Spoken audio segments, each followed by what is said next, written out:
자, 이 문제는 하이탑 화학 2에 나오는 문제입니다. 네, 하이탑 화학 2에 이 문제가 나옵니다. 네, 참, 네. 그 하이탑 화학 2 저자랑 내가 하도 많이 싸웠어가지고, 네. 하여튼 그분 얼굴은 못 봤는데, 하여튼 뭐 여러 번 내용적으로 부딪혀가지고, 네. 하여튼 옛날에 그랬었던 적이 있죠. 저 잠깐 하이탑 화학 2 저자가 내 제자였거든. 그러니까 하이탑 화학 2 아드님, 저자 아드님이 내 제자였거든. 네, 그래서 걔가 국가대표 될 때까지 나한테 배웠어가지고 이게 뭐 우연찮게 그분하고 이제 직간접적으로 연결이 여러 방향으로 됐었죠. 뭐 여하튼 그분이랑 싸우셨다고요? 내용적으로 그 사람이 이제 그분이 그 서울과학고 교사였거든요.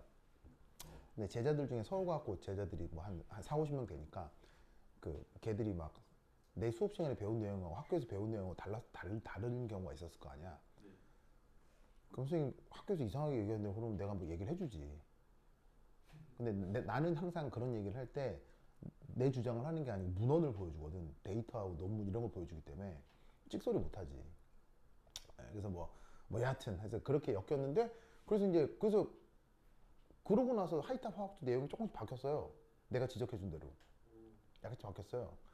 그리고 그 양반 아들도 나한테 보내더라고. 그래서 그 사람 그 아들도 그 양반 아들도 이제 그 국가대표가 됐지. 하여튼 갑자기 제자 중에 되게 재밌는 제자 중에 한 명이 그 대한민국에서 제일 큰 광고 회사가 어디예요? 광고회사요? 네, 광고에 대한민국 제일 큰 광고 회사 뭐 삼성, LG 이런 데 광고 다 하는 회사. 어? 우리나라 광고 회사 원탑. 뭐 일반 사람들이 그런 걸 알 필요는 없는데 우연찮게 나도 그걸 알게 돼가지고 제일기획이라고 하는 회사가 있거든요. 제일기획. 들어봤어요. 네, 제일기획이라고 우리나라에서 원탑 광고 회사예요. 거의 대기업이에요. 거의 대기업. 알겠죠? 이 회사 본사가 어디냐면 본사가 이태원에 있어요. 이태원 꼭대기에 본사가 으리으리하게 있거든요. 그래서 이태원이나 한남동 이런 데 보면은 꼭대기에 보면 쭉뭐 으리으리한 건물이 있어요. 그 건물이 제일기획 본사예요. 그래서 서울 이태원이면 이게 엄청 비싼 곳일 거 아니에요. 그 땅값도. 거기에 2만 원 빌딩을 짓고 있는 대기업이기 때문에. 삼성거리요. 어? 삼성거리. 요즘 삼성은 넘어갔나 보구나. 어쨌건 그러니까 삼성으로 아마 팔았나 보다. 그래서 이제 여하튼 그 회사의 사장님 아들이 또 내 제자였어요. 그래갖고 그 몰랐거든요. 얘가 아버지가 그렇게 재벌인지는 몰랐거든요. 몰랐는데 나중에 우연찮게 그 내 밑에 이제 그 직원들이 이제 막 검색을 하다가 이제 그 국가대표 된 애들 자료를 모으다가 우연찮게 화학 국가대표 이렇게 검색을 하는데 그 링크를 타고 페이스북에 제일기획 사장님 그 페이스북으로 연결이 되는 거예요. 이게 뭔 관계가 있어 들어갔더니 세상에 그 친구가 아빠가 그분이었던 거야. 그래갖고 그 아들이 공부 잘하는 게 너무 기뻤 나머지 그때 당시 그 국제화학 올림피아드 대회가 폴란드에선가 있었거든요. 그 아버지가 세상에 그 대기업 회장님이 아들 따라서 폴란드까지 같이 갔어. 같이 가지고 막 응원하고 막 그걸 사진을 찍어가지고 그 페이스북에 올려놓은 거야. 그래가지고 이제 그걸 알게 돼서 어머! 얘 아버지가 그렇게 유명한 사람이었어. 그때 처음 알았죠. 왠지 애가 귀티가 나. 이게 뭔가가 그 왜 플렉스 럭셔리 이런 느낌 있잖아요. 나더라고. 이상하게 한 계약원 막 3, 4년 넘게 공부를 했지. 국가대표 될 때까지 했으니. 그래서 했는데 얘가 왜 이렇게 귀티가 그러지? 했는데 보니까 알고 봤더니 어휴, 네, 하여튼 걔 졸업하고 나서 알게 됐네요. 하여튼 그랬었던 기억이 있습니다. 자, 어쨌건 전화분리 정도. 죄송해요 아버지. 아니, 그건 아니에요? 죄송해요 아버지. 왠지 죄송해 좀 귀티가 좀 그래? 알겠습니다. 자, 어쨌건 보자. 자, 그래서 이제 요거는 하이탑 화학2에 이제 소개된 문제인데 아까 얘기했던 것처럼 HF에서 수소는 델타 플러스, 플러리는 델타 마이너스, 그리고 RE가 뭐예요? 이 두 원자핵 사이의 핵간거리 혹은 결합거리가 되겠죠. 그렇죠? 그래서 결합거리가 얼마로 이제 기존에 알려져 있고, 그 다음에 이 녀석을 어디에 집어넣었을 때? 어디에 집어넣는다고 했어요? 얘를 어디에 넣는다고 그랬어요? 전기장 속에 넣으면 뭐를 측정해낼 수 있다? 쌍극자 모멘트 크기를 측정해낼 수 있다. 뭔지 아시겠죠? 그렇죠? 그래서 이제 그렇게 데이터를 얻었어요.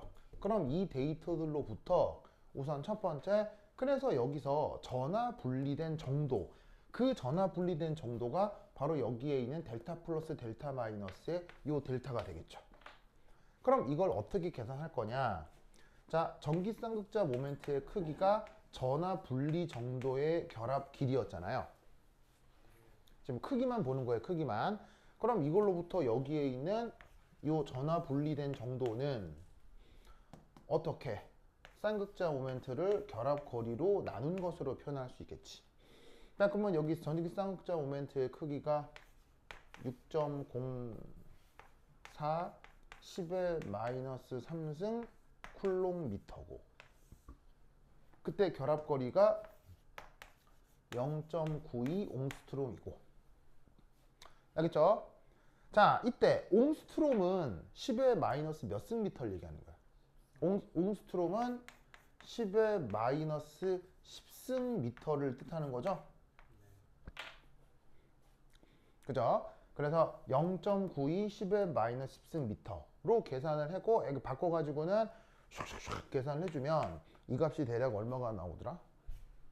값이 6.6. 그래서 6.6 곱하기 10의 마이너스 20승 쿨롱이 나온다 이란 말이야.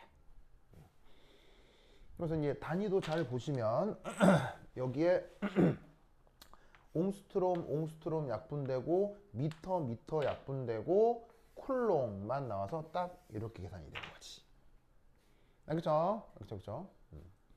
그래서 지금 여기서 수소하고 플러린 사이에 분리된 그 전하 분리의 정도가 요 정도인데, 아니 뭐 이게 무슨 의미일까를 생각해 보려고 해도 값이 너무 커요, 너무 작아요? 값이 너무 작잖아요. 너무 크거나 너무 작은 건 이렇게 이 정성적인 해석을 하기가 약간 불편하죠, 그렇죠?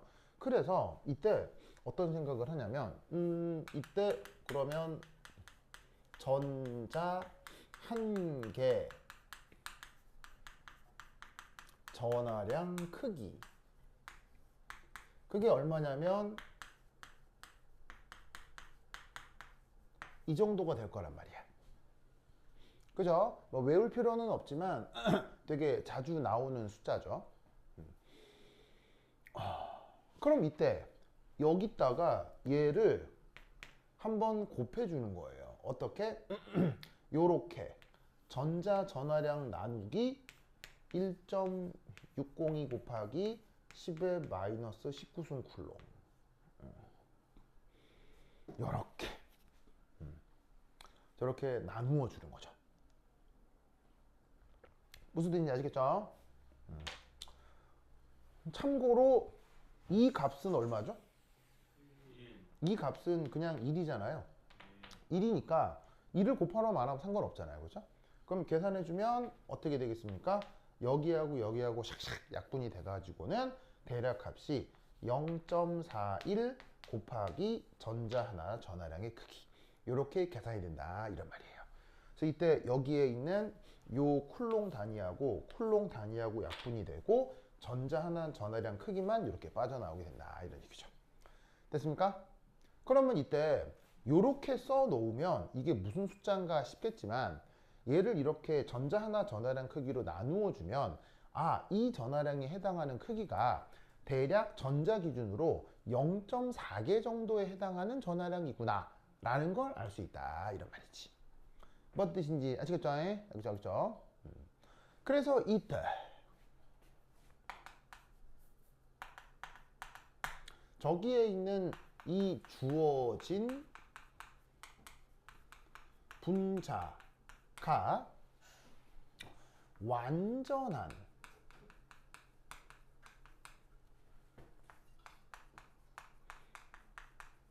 이온 결합이라면 여기에 있는 수소하고 플러린이 어떻게?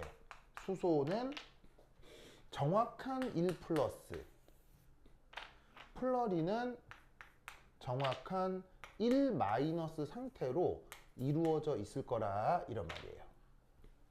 무슨 뜻인지 아시겠어요? 자, 원래 수소는 최외곽 전자가 몇 개가 있어요? 원래 수소는 최외곽 전자가 한 개가 있는데 그 하나가 완전히 플러린 쪽으로 이동을 한 게 수소 1 플러스 플러린 1 마이너스잖아요. 무슨 말인지 알겠죠? 그래서 얘가 완벽한 이온 결합이라면 이런 식의 전하 분포를 가져야 하는데 실제 전하 분포는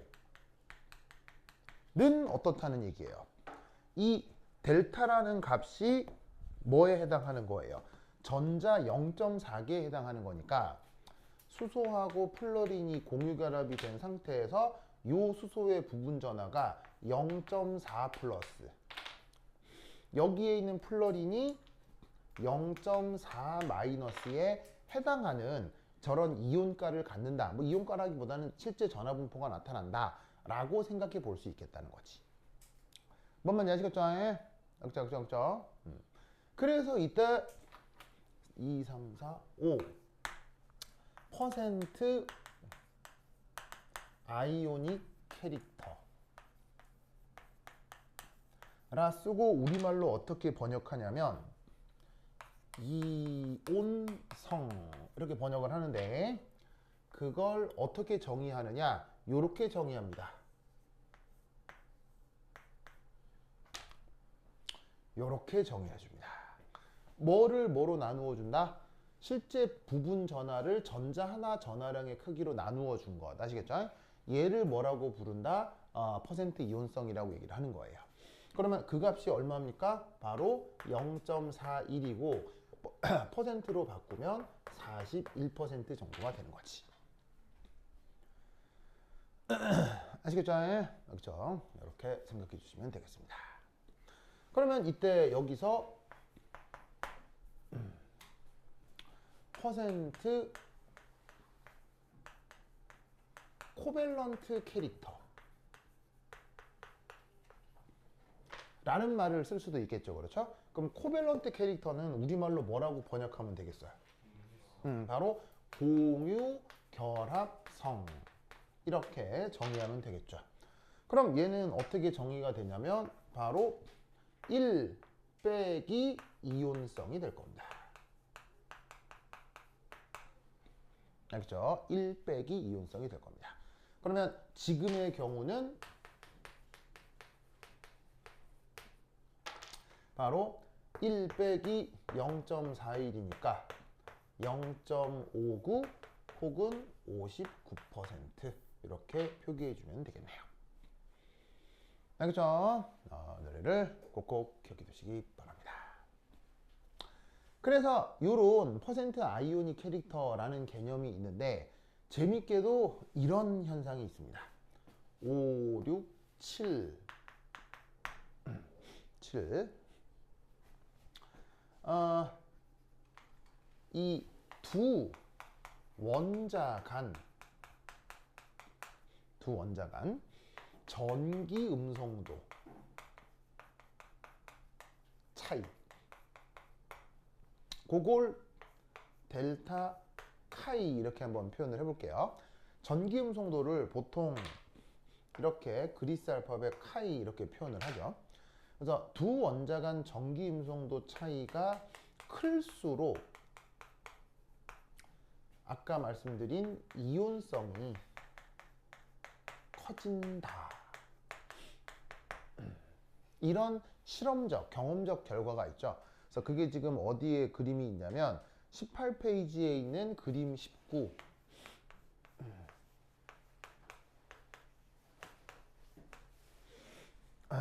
그래서 거기 그림 19에 보면 뭐 묘한 그림들이 나오거든요. 그래서 이제 뭐 거기 보시면 뭐 그림만 간단하게 그리면 이제 여기 이제 지워도 되겠죠? 여기 죄송해요, 여기 지워도 되겠죠? 보시죠. 그래서 교재에 있는 그림 봐도 되는데 뭐 그림이 크게 어렵진 않아서 내가 슬쩍 한번 그려보면 자, Y축의 퍼센트 이온성, 그리고 이렇게 X축의 델타 카이. 그러면 이 값이 이제 어떻게 되느냐? 우선 0,0을 통과합니다. 0,0. 0,0. 죄송? 왜 기주라고 그래요? 자, 그럼 이 퍼센트 이온성의 0,0 이런 게 이제 대표적으로 누가 있을 거냐면 H2, 뭐 N2, O2 뭐 이런 애들인 거죠. 무슨 말인지 알겠죠? 그래서 얘들은 동일한 원자들끼리 붙어 있으니까 전기음성도 차이가 있어요, 없어요? 없을 거고요. 전기음성도 차이가 있으니까 부분자량 같은 게 나타나지 않겠죠. 그래서 얘는 0,0에 배치된 분자들인데, 그런데 이제 원자들을 결합하고 있는 원자들의 종류를 바꾸면 이제 어떤 결과가 나타나느냐? 뭐 약간 뭐 이제 상황은 달라지만 대강 이런 꼴들이 나타난다 이런 말이죠. 뭔 뜻인지 아시겠죠? 그래서 예를 들어서 뭐 요런 자리, 이 퍼센트 이온성이 대략 뭐 한 0.41 정도 되는 거. 그게 누구냐면 아까 얘기했던 HF고요. HF 같은 경우는 요 사이에 그 전기음성도 차이가 어떻게 표현되냐면 수소하고 플로린 사이 뭐 전기음성도 뭐 차이 등등등 있을 거 아니에요. 그 수소하고 플로린 잠시만요. 다시 스케일이 조금 안 이쁘긴 하다.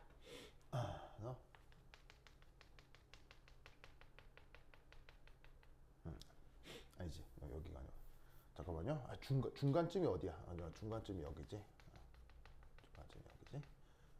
여기고 그 다음에 여기서 여기 이렇게. 그래서 HF는 대략 이쯤 위치할 건데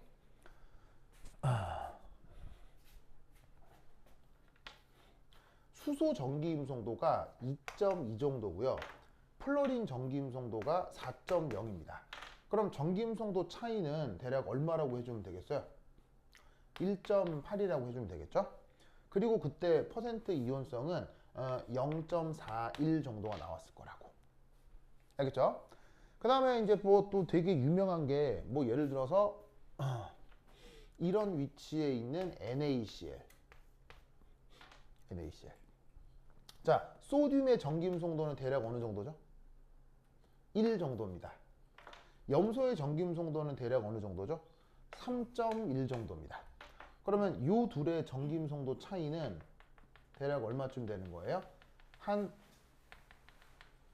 3 정도 되는 거라 이런 말이지. 이게 뭐 2 정도 되는 거란 말이지. 그러면 그때 이 녀석의 퍼센트 이온성은 대략 얼마냐면 70 몇 프로인가 그런데 NaCl이 어디 갔어? NaCl 79%. 그래서 0.79 정도가 됩니다.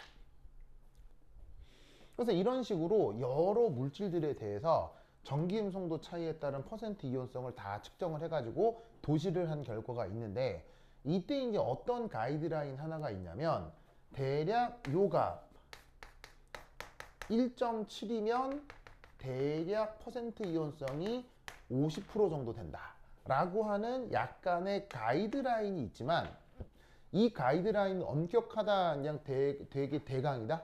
되게 대강입니다. 대강. 그래서 이때 여기서 이 대강 1.7 정도 차이가 나면 퍼센트 이온성이 0.5가 되면서 이 0.5를 기준으로 위쪽에 있으면 그냥 이온 결합 물질이라고 얘기를 하고, 그 퍼센트 이온성이 아래쪽으로 50% 미만이면 극성 봉유결합이다 라고 우리가 보통 얘기를 하죠. 알겠죠? 그래서 이제 이 가이드라인으로 1.7이 있는데 이런 건 시험에 절대 안 나와요. 그죠? 뭐 이런 게 안 나오니까 그냥 눈으로 한번 보세요. 그냥 뭐 대충 이 정도겠구나 라고 생각해 주면 돼요. 여기서 이제 생각할 거는 바로 전기음성도 차이가 클수록 퍼센트 이온성이 커지는 경향성이 있구나 정도만 알아두시면 됩니다. 그래서 이 그 전기 쌍극자 모멘트와 관련해서는 고려대에서 한번 입시 문제로 나온 적이 있어요. 그래서 이제 이렇게 전문적인 내용을 알고 답해보라는 내용이 나온 적이 있으니까 겸사겸사 기억해 두시기 바랍니다. 오케이, 자다. 자, 그 다음 19페이지부터 뭐가 나오냐면 루이스 구조가 나오거든요. 찾았어요? 루이스 구조? 루이스 구조 보이시죠? 루이스 구조. 루이스, 요 루이스 구조 할 얘기가 아주 많습니다. 맞습니다. 자, 요거 한 5분만 끊었다 가도록 하겠어요. 내가 칠판 지우고 다시 좀 정리하겠습니다. 자, 5분만 화장실 갔다 올 사람 갔다 오세요. 내용이 바뀌니까 요것만 끌어왔다 갑시다.